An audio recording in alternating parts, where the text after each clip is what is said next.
일단 사무실 겉으로 보기엔 너무 좋아요. 쾌적하고 건물의 규모도 좋고 되게 화려해 보이는데, 다만 현재 계약금 폭이 이런 상황이다 보니까 우리 향동에서도 봤잖아요.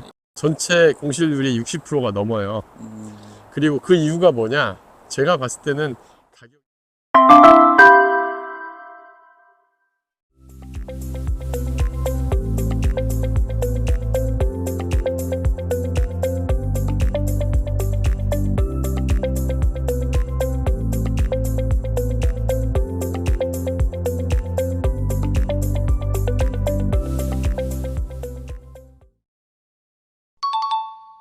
오늘은 사무실 매물에 대해서 확인해 보려고 합니다. 오늘 매수 의뢰하신 분은 현금 2억 내외로 5인 정도의 사업장을 임차로 매물 찾던 중에 고향 덕운지구의 분양 계약금 포기 마이너스 매물 이런 걸 소개를 받고 저희에게 투자에 대해서 적절성에 대해서 의뢰한 고객분 상황입니다. 전용 면적 15평 정도의 매물을 구하고 있었고요. 일단 마이너스 폭이 크니까 현장에서는 현지 부동산에서 한강 조망도 되고 이러다 보니까 또 새 건물이고 해서 투자처로서 해볼만 하다라는 얘기를 듣고 이 물건을 매수를 하기 전에, 문제는 뭐냐면은 최종 투자 판단 전에 직원들이 출퇴근 문제로 고민을 하다 보니까 상담을 저희한테 신청을 했습니다. 과연 이 물건을 사도 되는지, 아니면 월세로 들어가는 게 좋은지, 아니면 다른 대안이 있는지 이런 걸 보고 신청을 했었고요. 저희가 이번에 이제 그 덕운지구의 지식사센터를 마곡지구의 섹션 오피스와 좀 비교를 통해서 투자 적절성을 판단해 보았습니다. 직선거리는 마곡과 덕운이 3km 정도 떨어진 위치에 있다 보니 가까워요. 그래서 가까운 위치에 있다 보니까 충분히 비교 대상이 됐고요. 또 마곡 같은 경우 2016년부터 입주를 시작해서 섹션 오피스들이 대개 5에서 9년 정도 됐으니까 사무실들이 임대료도 안정된 상황이고, 매매가 추이를 보면 향후 덕운지구에 직접적으로 투자가 적절한지를 판단하기에 적절하다고 보였습니다. 그래서 이런 내용들을 보고 오늘 한번 사무실을 어떤 색으로 봐야 되는지 자세히 살펴보도록 하겠습니다. 그럼 현장을 한번 가보겠습니다. 덕운지구는 저녁에 특히 보면 도드라지는데, 여기가 한강변에 이제 딱 그 저희 사무실 있는 마곡에서 일 건너편에 한강 건너편으로 딱 위치해 있는데, 여기가 특징이 상암동 그 하늘공원하고 노을공원 바로 옆에 있어요. 그래서 어찌 보면 꼭 서울 같은데 고양시 덕양구에 위치해 있죠. 그리고 주변에 항공대 있으면서 올림픽대로에 위치해 있다 보니까 한강뷰가 되게 잘 나오는 곳에 위치해 있는데, 아무래도 사람들이 보기에 참 좋은 곳이에요. 그리고 이제 뒤에 산이 있고 한강이 같이 있다 보니까 좀 인기가 많이 있었고, 아파트도 분양가들이 많이 올랐던 그런 지역이죠. 뭐 일단 서울 접근성에 가깝다라는 게 가장 큰 장점이죠. 바로 뭐 상암동 옆에 붙어 있다 보니까 아파트 같은 경우는 상암동 그 수혜를 그대로 받을 수 있는 지역이고, 그 다음에 또 한강변에 위치해 있다 보니까 뭐 많은 분들이 생각하는 그 한강 뷰 이런 게 잘 나오는 지역일 뿐만 아니라, 뭐 그냥 서울 마포구 바로 옆에 있다, 고양시임에도 불구하고 가장 큰 장점이 아닌가 생각이 들어요.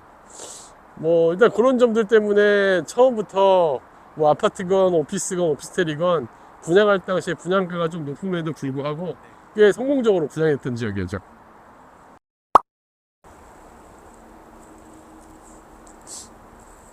네, 그럼 대표님, 덕운지구의 단점은 어떤 걸 꼽을 수 있을까요? 일단 덕운 단점은 제가 이제 수익형 부동산 전문을 하잖아요, 저희가. 여기가 지식사업센터가 크게 4동이 굉장히 크게 상가랑 같이 들어왔고, 그 다음 아파트가 같이 이루었는데, 아파트 같은 경우는 단점이 크다고 볼 수는 없는데, 일단 첫 번째는 교통이죠. 교통은 일단 지금 여기에 대중교통이 되게 부족해요. 일단 지하철역도 들어오긴 했지만 이제 자꾸 초기고, 그래서 착공을 이제 시작한 상황이라 향후 5, 6년간은 앞으로도 좀 대중교통이 좀 불편할 것 같고, 그리고 이제 두 번째는 세대수가 좀 적어요. 여기가 아파트가 단지가 많이 들어오긴 했지만 총 4,700세대밖에 안 됩니다. 그러다 전체 보니까 가구 수가. 그렇죠. 전체 가구 수가 4,700세대밖에 안 되다 보니까 아파트만이에요. 오피스텔은 빼고. 그러다 보니까 여기가 근데 이제 그 단지에 비해서는 상가들이 일자 도열로 와서 보셔도 알겠지만 1km 가까이를 그냥 쭉 상가들이 있고, 지금 이 단지도 보세요. 지금 여기가 지산이랑 오피스텔동인데 이제 다 비어있는 걸 볼 수가 있어요. 동서로 길쭉하게 배치가 되어 있다. 네, 동서로 쭉 길쭉하게 배치되어 있으면서 여기가 상권이 형성되기가 좀 어려워 보인다. 이게 좀 단점으로 보였습니다. 대표님 그러면 네. 오늘 저희가 사무실 때문에 온 거니까 네. 오피스 그러니까 마곡과 덕은을 오피스만 놓고 비교했을 때는 좀 어떻게 보시는지. 지금 이 덕은 오피스 여기 물건 많잖아요. 네. 부동산도 갔다 왔지만 현재 계약금 포기 이런 상황이다 보니까 많은 분들이 의뢰를 주셨고 저희 이번에 오늘 오게 된 것도 한 분이 상담 요청이 와서 상담을 하다 보니까 네. 일단 사무실 겉으로 보기엔 너무 좋아요. 쾌적하고 건물의 규모도 좋고 또 밤에 보면은 여기에 조명도 되게 잘 돼 있어요. 네. 그래서 되게 화려해 보이는데 다만 오늘 와서 보셔도 아시겠지만 전체 공실률이 60%가 넘어요. 그리고 그 이유가 뭐냐? 제가 봤을 때는 가격이에요. 또 오늘 제가 이 마곡 사무실과 저희 사무실 비교를 한 설명을 좀 드릴 텐데 여기가 지금 분양가 자체가 15평짜리 정도가 전용면 15평짜리 정도가 아까 내용에 보셨던 네. 현장이 한 매매 분양가가 4억대였으니까 근데 지금 그거가 유사한 면적대의 마곡에 가격이 한 3억대 안쪽으로도 할 수 있는 것들이 있거든요. 네. 그러니까 지금 분양가가 좀 높다 보니까 공실률이 좀 높을 수밖에 없는 거고 또 이제 임대료를 좀 포기하는 상황이 돼서 아까 그 3억대 지금 분양가 포기하는 것들이 한 월세가 75만 원 정도 나가고 있으니까 네. 수익률이 지금은 낮을 수밖에 없는 거죠. 그래서 장점과 단점이 명확한데 공급량이 너무 많아서 여기가 지금 임대가 맞춰지는 시간이 좀 걸릴 거다. 한 2, 3년은 걸릴 걸로 보여집니다. 그래서 장점과 단점, 마곡과 비교를 해봐도 좀 자세하게 물건별로 보면 우리가 알 수 있지 않나 이런 생각이 듭니다. 그러면 정리해 보면 네. 지금 덕은지구 같은 경우에는 입주가 이루어지고 있지만 애초에 분양가 자체가 좀 높았어서 네. 이런 임대료가 제 값을 받을 때까지는 시간이 좀 걸릴 것 같다. 그렇죠. 그렇게 이해하면 네. 될까요? 우리 향동에서도 봤잖아요. 예. 향동에서도 받고 신규 공급이 이루어지면 우리 마곡도 그랬어요. 심지어 마곡도 초반에 월세가 뭐 한 4, 50만 원 했던 게 지금 이제 70, 80 이루어지는 데까지 한 2, 3년 시간이 걸렸는데 네. 이것도 그렇게 되지 않을까. 또 뷰도 좋고 하다 보니까 실입 투자들도 어느 정도 있는 것 같습니다. 그래서 뭐 이런 것들 감안해 보면 시간은 걸리겠지만 좀 좋아질 여건은 있다. 다만 가격이 좀 너무 높게 분양돼 있고 좀 높은 가격에 이루어져 있다는 게 단점으로 보입니다.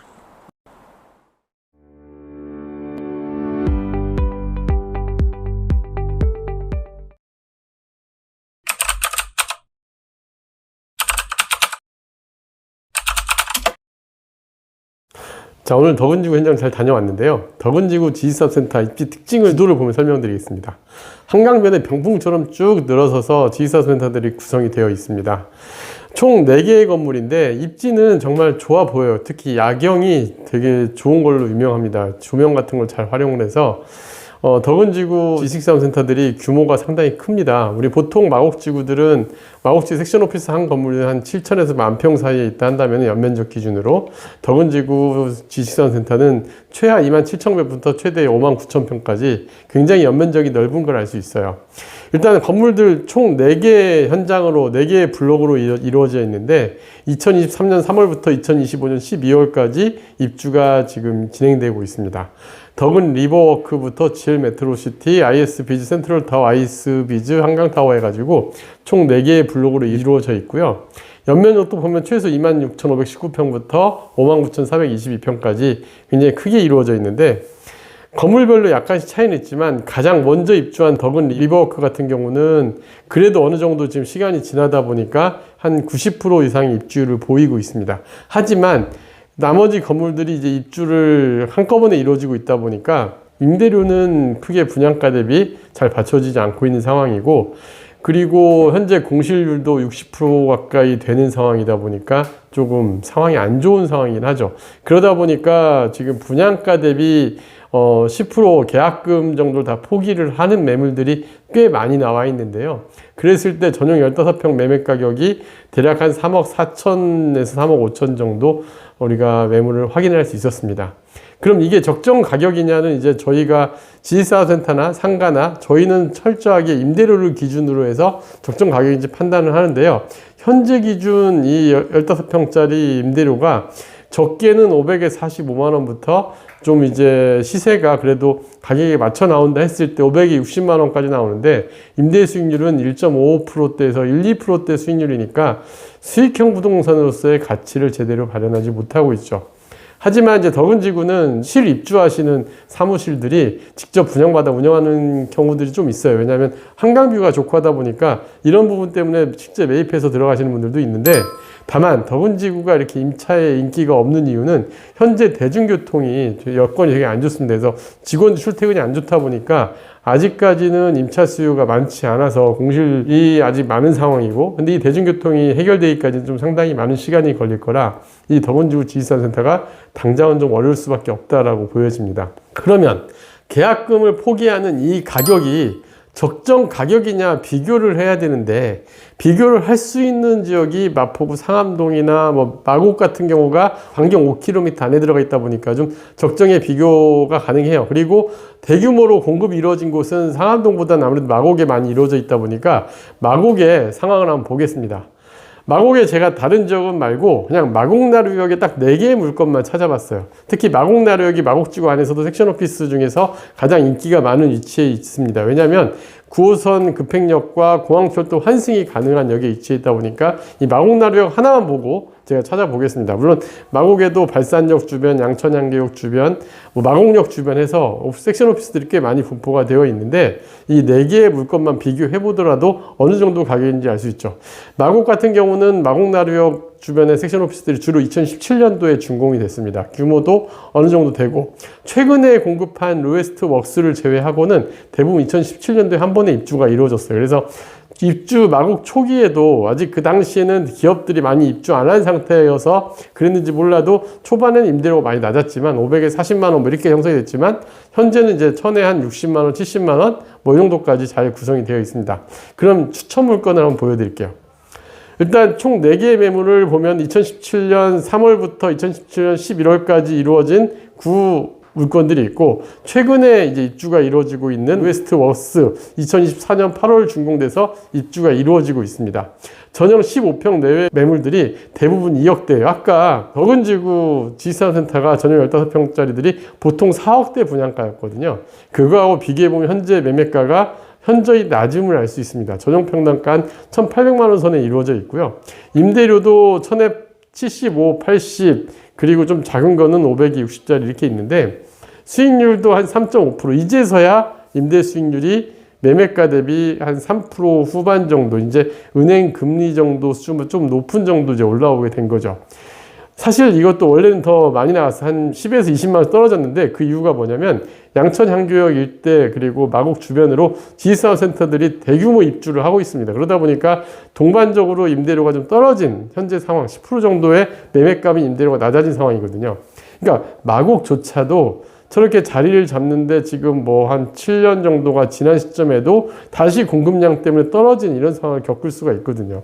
그래서 전반적으로 이제 이렇게 이루어지다 보니까 마곡조차도 7, 8년 전에 분양가보다 지금 많이 오르지 않은 상황이고, 현재 이런 상황인 걸 볼 수가 있어요. 그래서 덕은지구 지식산업센터가 현재 가격에서 분양가의 마이너스 계약금인 상황임에도 불구하고 거래가 어려운 이유들이 바로 이런 점입니다.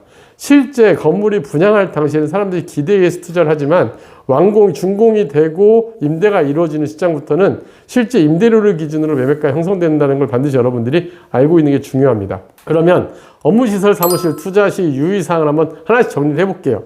저는 마곡지구하고 비교를 했지만 사무실 수요는 반드시 가격적 비교를 통해서 적정 가격을 판단하는 게 중요합니다.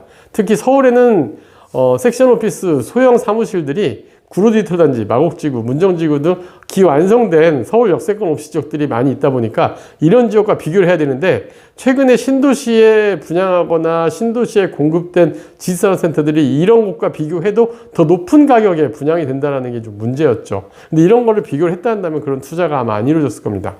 두 번째는 임차인 입장에서 사무실은 임직원 출퇴근이 가능한 위치가 굉장히 중요합니다. 많은 분들은 미래에 뭐 지하철이 들어올 것이다, 미래에 어떤 개발 계획이 있는 걸 보고 투자를 하지만 업무시설은 현재 상황만으로 판단하는 게 굉장히 중요하다는 점도 여러분들이 반드시 알고 있어야 되고요. 세 번째, 현재 수도권 지식산업센터들은 수요 대비 좀 과잉 공급된 상황이 맞습니다. 임대료와 매매가 정확하게 비교를 통해서 매수에 나서는 게 중요하고, 절대 급하지 않게 투자하시는 게 중요합니다. 현재 시점에서는 신규 분양 물건보다는 서울의 구축 사무실들이나 이런 걸 중심으로 보더라도 투자할 수 있는 게 굉장히 많아요. 그리고 서울시 기준으로 보면 현재 저가 매물 기준으로 봤을 때 서울 마곡지구는 3.5%대의 수익률, 문정지구는 3%대, 임대료를 역산해서 매매가를 산정해 보시면 되거든요.